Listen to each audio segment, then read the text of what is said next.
We now recognize Minority Leader Congressman Antonio Tenio. Maraming salamat, Mr. Chair. Magandang umaga po sa Office of the Vice President at sa Vice President.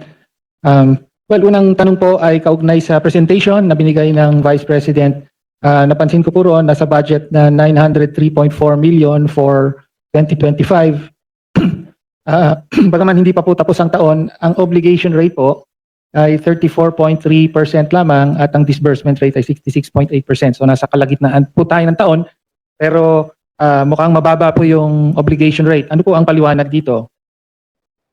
Yes, marami kaming procurement na tumagal. Hindi siya nasimulan by January, Madam Chair, yung procurement. So maraming mga procurement na June, July, August na nasimulan. May dahilan po ba kung bakit June, July, August na nasimulan ang mga proyekto? Madam Chair, dahil kailangan marami pong mga attachments na nire-require para sa procurement, and lahat po ng mga documents na yon ay hindi po siya nakukuha ng isa o dalawang araw lamang. So, middle of the year pa po na naisaayos ang requirements for bidding. Parang ganun po. Tama po ba ang intindi ko? Yes, Madam Chair. Yes, thank you. Okay.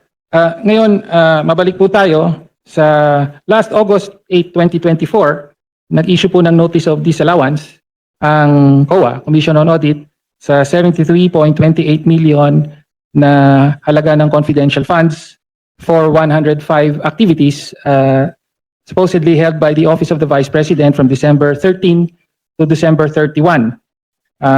Sabi ng COA ay wala raw accomplishment reports na naipakita or sinubmit ang Office of the Vice President para dito at inaatas na o inuutos na ibalik ang pera ng Vice President ni Gina Acosta bilang Special Disbursing Officer at ni Julieta Villa del Rey bilang Chief Accountant. Mag-isang taon na po, ayon sa COA rules ay may 6 months po para mag-appeal. Ano na po ang status ng Notice of Disallowance na ito? Madam Chair, I suggest that the Congressman ask this during the hearing of the Commission on Audit.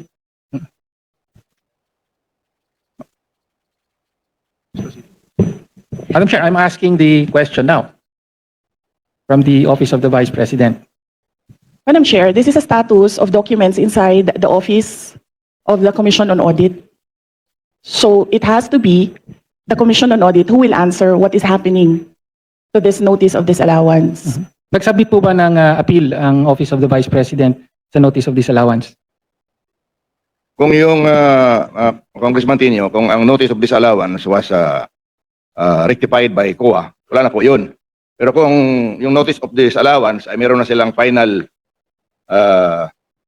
adjudication, and then merong order yon na final yung Notice of Disallowance. So, for your information, I will check with COA and get the records and give it to you. Thank you. Thank you, Chair. Well, next question po ay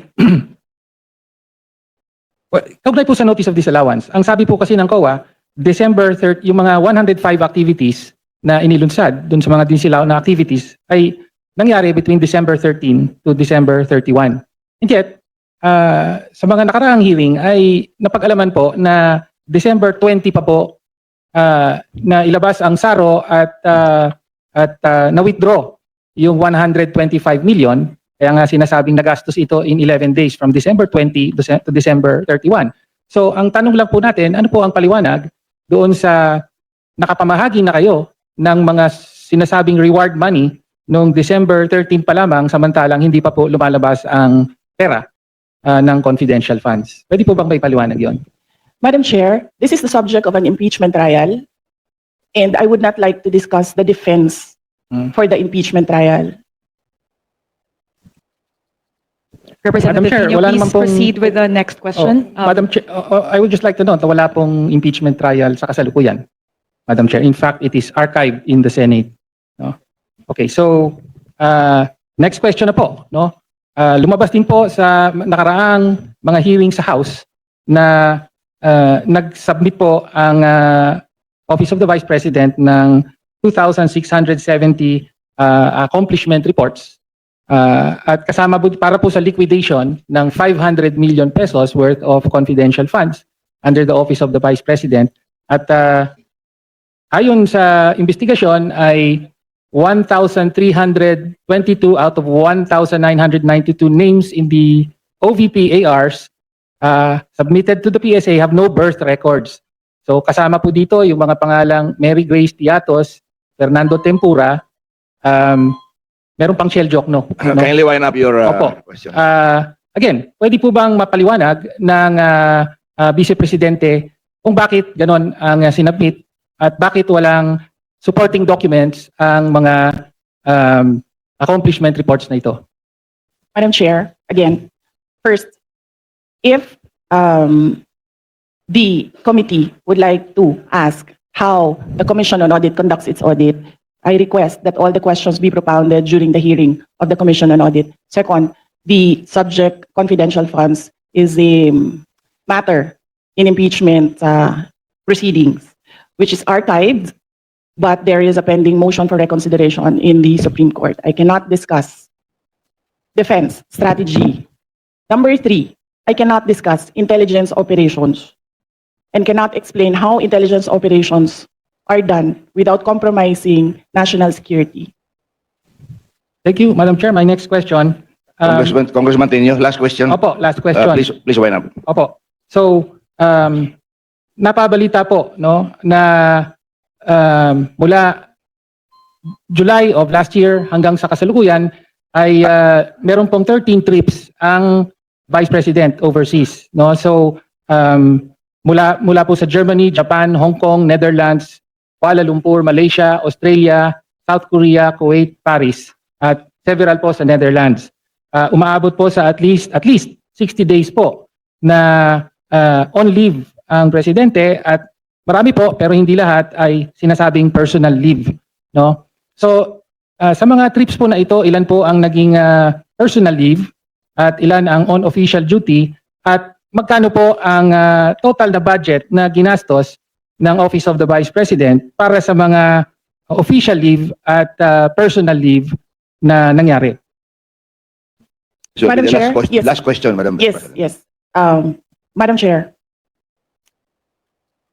may I ask what date do you want me to start with destinations?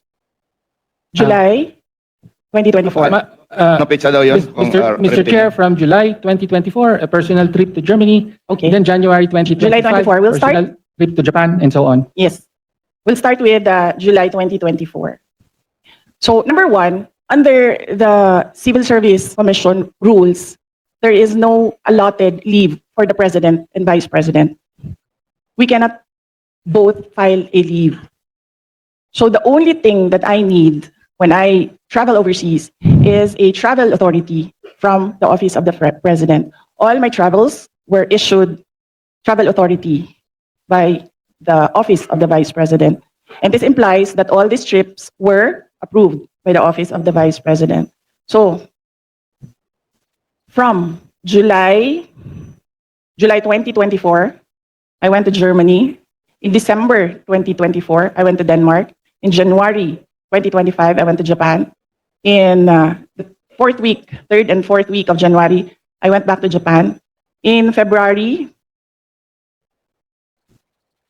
of third week and last week of February, I went back to Japan. On March, I went to Hong Kong. On March, I went to the Netherlands. On May, I went to Qatar and the Netherlands. On June, I went to Vietnam, Cambodia, and Malaysia. On June, I went to Australia.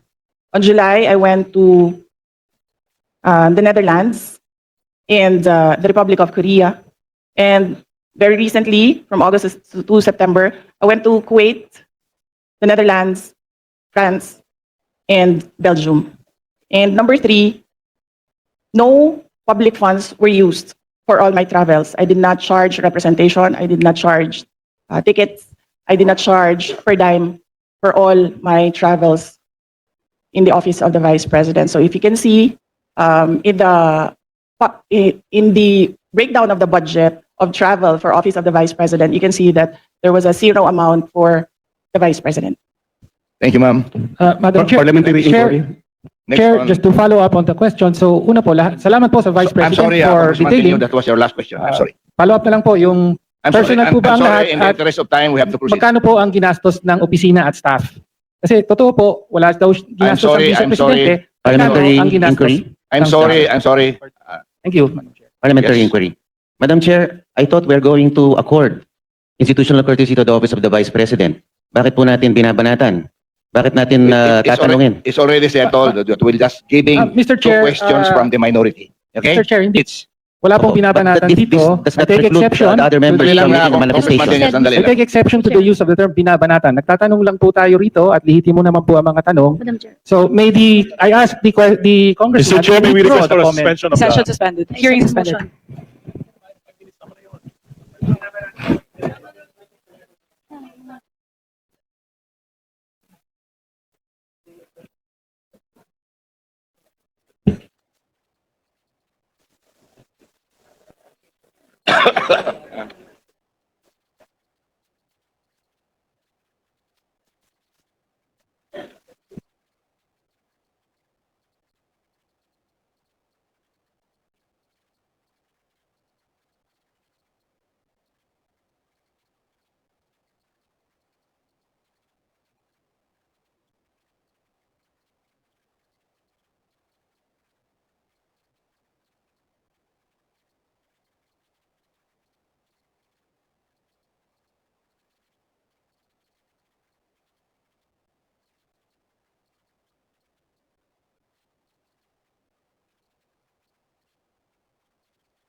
Hearing is resumed. Madam Chair, I would like to correct myself. I was informed that I mentioned that the travel authority is approved by the Office of the Vice President. The travel authority is approved by the Office of the President. Thank you. Thank you very much, Your Excellency. The correction is duly noted. Yes, Madam Chair, may I move that we strike out the word binanatan by uttered by Rep. Marcoleta. Wala naman pong binabanatan. Second. There is a motion to strike off from the record the terminology binabanatan. It has been duly seconded. The motion is carried.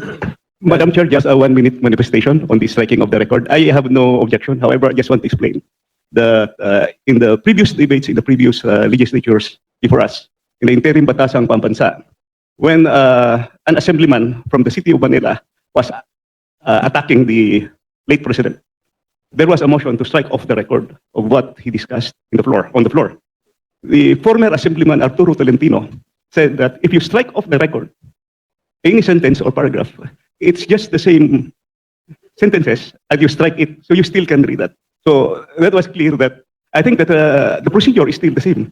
The statement of Banatan, i-cross lang yan, but it's still there in the records. Sinabi ko lang yun because that was already clarified many years ago by former assemblyman who became Duly noted, great Senator Kong, politics. this time we will, sir. Okay? Yes, Thank you. pero ngayon may video na. Okay. Going to the next from the minority leader, Congresswoman Reneco. Please go ahead. Good morning to the Vice President. Good morning to my colleagues. I'd like to take off po sa questioning ni Representative Tino. Meron po kasing minention na list of destinations na tinake ni Vice President this year under Travel Authority. But we like to take note na in a press conference of the Office of the Vice President, meron pong security and staff na kasama si Vice President. So can we ask po, no, paano po pinopondohan yung pagpunta, flight and accommodations ng staff and security ng OVP? Madam? Madam Chair, may I be allowed to ask a question?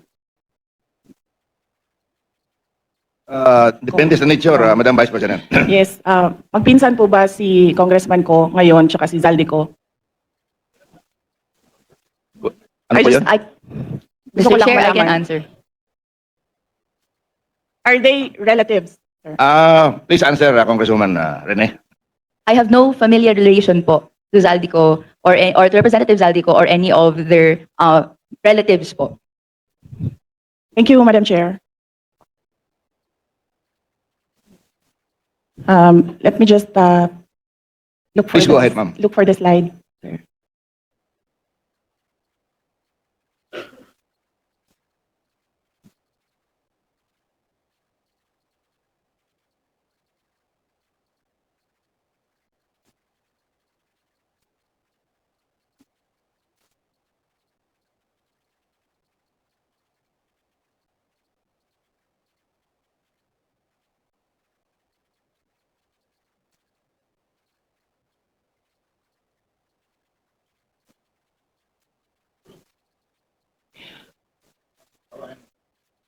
So, Madam Madam Vice Chair. President, please go ahead. Yes. So we are talking about international travels, no, as of July 31.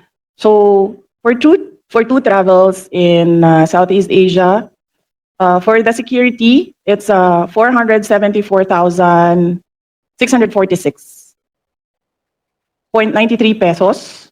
And for the OVP personnel, these are for 2 trips, 463,733.6 for a total of 938,379.99. For a 1 trip to Australia, for the security, it's 438,383.26.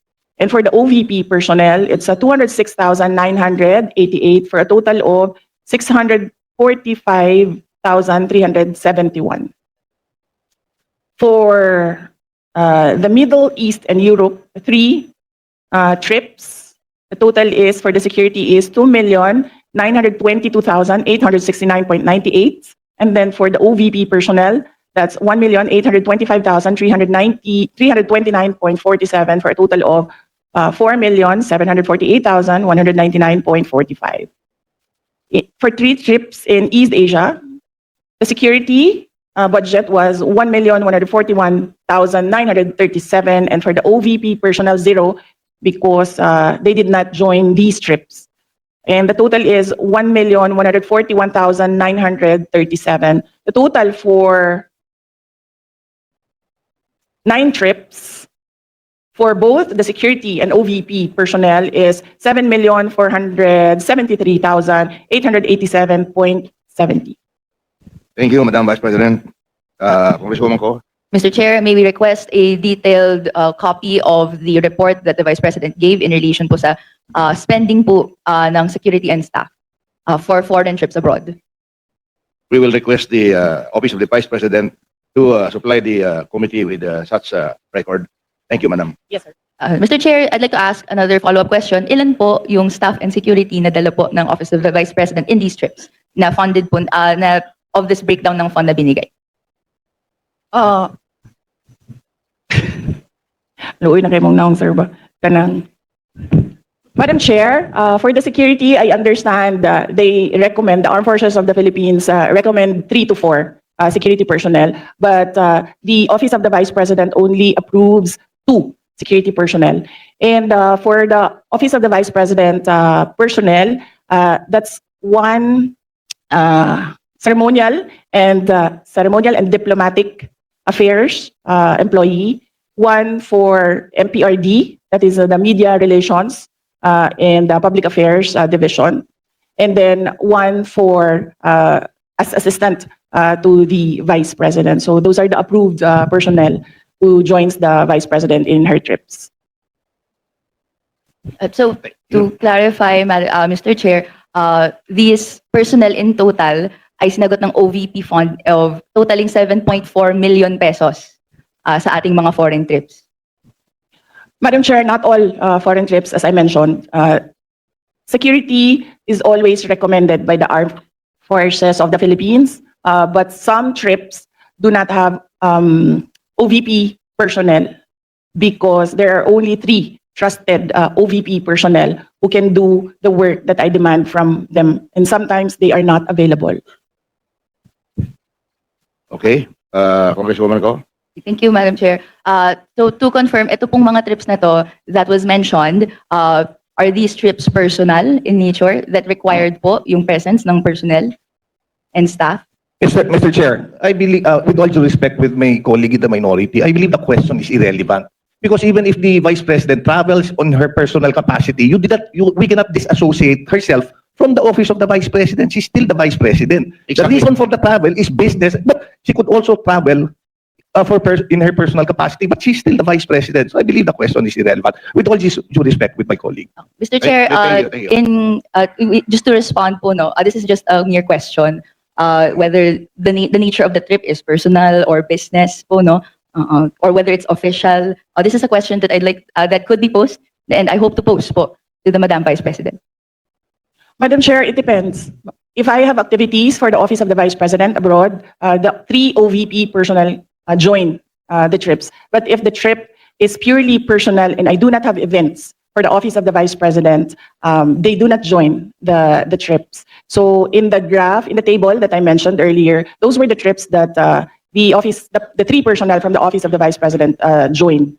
But in the case of security personnel, this is something that is beyond the Office of the Vice President. It is decided by the Armed Forces of the Philippines. Thank you, Madam Vice President. Thank you. Congresswoman Ko. Thank you, Mr. Chair. Hope satisfies your question. My next question is in relation po to a line of questioning and in relation to the unqualified opinion that the COA issued to the Office of the Vice President. But after that, 60 days was provided to the Office of the Vice President to issue corrections po to certain errors made. Upon questioning the COA in its budget hearing, nagbigay po sila ng additional details kung saan may nakita daw po kasing 3.8 million pesos worth of equipment not accounted for in the OVP submission. Ito po ay mga errors found in the 2024 annual audit report. Can the Vice President explain this error po, Mr. Chair?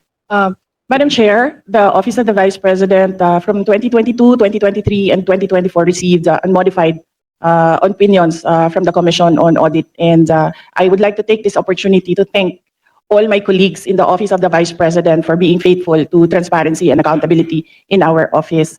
The reason why we have comments from the Commission on Audit is because of system and improvement in processes. So these are basically documentations that the Commission on Audit require of transactions. And we have already updated our manual of operations in the OVP to reflect comments from the auditors. Thank you very much, ma'am. And if you can, if possible, if that is not classified, you can give a list to the committee para kami na po magbigay doon sa minority. Thank you very much. The manual of operations, sir? Okay, sir. Let me just discuss this with the executive committee. Kasi pinaghirapan din namin dito, Sir Gawin. Baka kopyahin lang din ng minority. It's your prerogative, Madam Vice President. But in relation to that po, Mr. Chair, Okay. we would be interested in the report kung ano po yung 3.8 million pesos that required correction po doon sa COA audit report in 2024. Would that be possible po, Mr. Chair?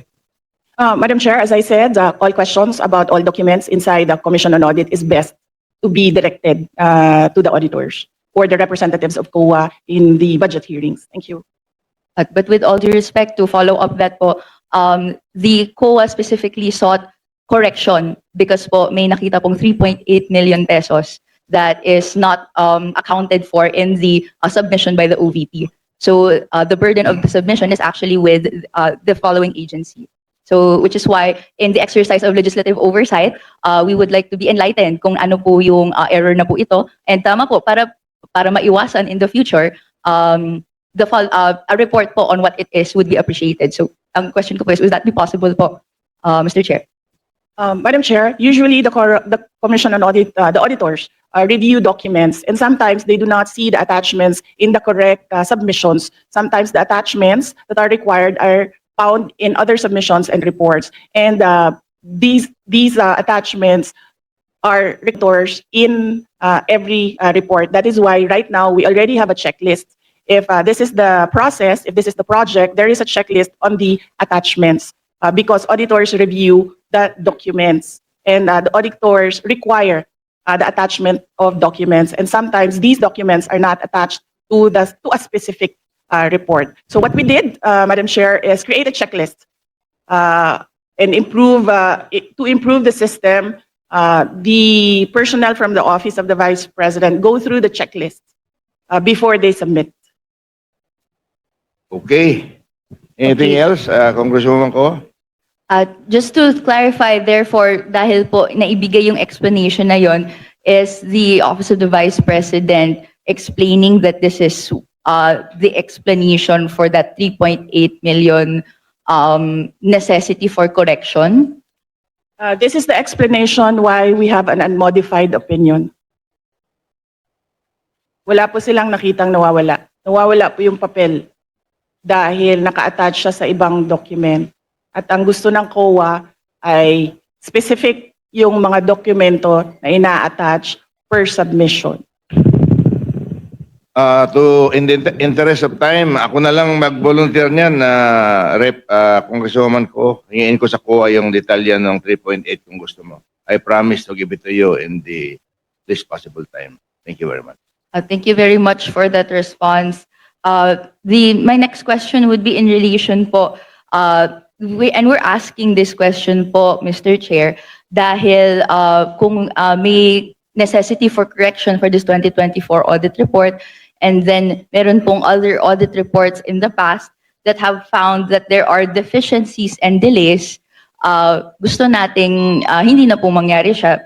Can I ask the Mr. kindly Chair, wind up. what assurance do the people have na sumusunod na ngayon ang Office of the Vice President sa guidelines on disbursement and other proper fiscal procedures, given that there were reports last year that hindi po ito na sunod po according to procurement guidelines po? Mr. Chair, again, with all due respect with my colleague, the Sandali. Office of the Vice President Please received wait. an unmodified. Please wait to be acknowledged. Order, please. You're not acknowledged. Please wait to be acknowledged by the chair. We'll let the Is that the last question, Madam Vice President? we'll let the Madam Vice You have the President option to respond. respond or not. My apologies, Vice Chair Pepito Alvarez. May I request for an orderly conduct? An Please wait to unmodified. be Order, acknowledged. please. You're not acknowledged. Please wait to be acknowledged by the chair. We'll let the Is that the last question, Madam Vice President? we'll let the Madam Vice You have the President option to respond. respond or not. My apologies, Vice Chair Pepito Alvarez. May I request for an orderly conduct of the hearing for the members to please wait to be acknowledged by the chair before you make a statement. Thank you very much. The floor is now with the Vice President to respond to the question of Representative Go. Madam Chair, as I said earlier, I don't know if everyone heard it. Every time we receive a comment from an auditor, we update our manual of operations. In order no missing items would be in the next expenditure program. Is that correct? Yes, sir. Thank you very much. Congresswoman Ko, that winds up your Thank you questioning. for that response, Mr. Chair. This will be my last question po. Okay. In relation po doon sa ibang mga items in the budget before, we have taken note that if confidential funds of the Office of the Vice President, according and as revealed to the good governance hearings, was dispersed to the security heads or the VPSPG. May I ask po, no, bakit po dispersed siya to the VPSPG or the security heads, pero ang nakalagay sa Joint Circular Number 2015-1 issued by DBM and COA that it should be dispersed to the Special Dispersing Officer? Madam Chair, this is the confidential funds is a subject of impeachment proceedings. Is a subject of the articles of impeachment from the House of Representatives, and I would not like to discuss the defense strategy, particularly because the prosecutors will come from the House of Representatives. Okay, Mr. Chair, my final question. No, Ito na I'm po sorry. yung last one. I'm Hindi- sorry, I'm sorry. Hindi na po siya That's part the ng last question. individual. Madam Yes, Chair. I'm po, sorry. Mr. Chair. I'm sorry, that's the last question. Madam Chair. Madam Chair, may I be recognized? Yes, Senior Deputy Minority Leader. I move that we terminate the budget hearing on the proposed budget. Second. Second Second the motion. Second. Budget hearing for the office of the Vice President is terminated. Thank you very much. Thank you very much to Her Excellency, the Vice President, Sarah Zimmerman Duterte, and to all the members of the Committee on Appropriations for today's hearing. Thank you very much po, Madam Vice President. May I solicit another motion from the body? Madam Chair, I move to suspend the hearing until 1:30 p.m. Second the today. motion, To Madam give Chair. way to the hearing of the Department of National Defense at 1:30 p.m.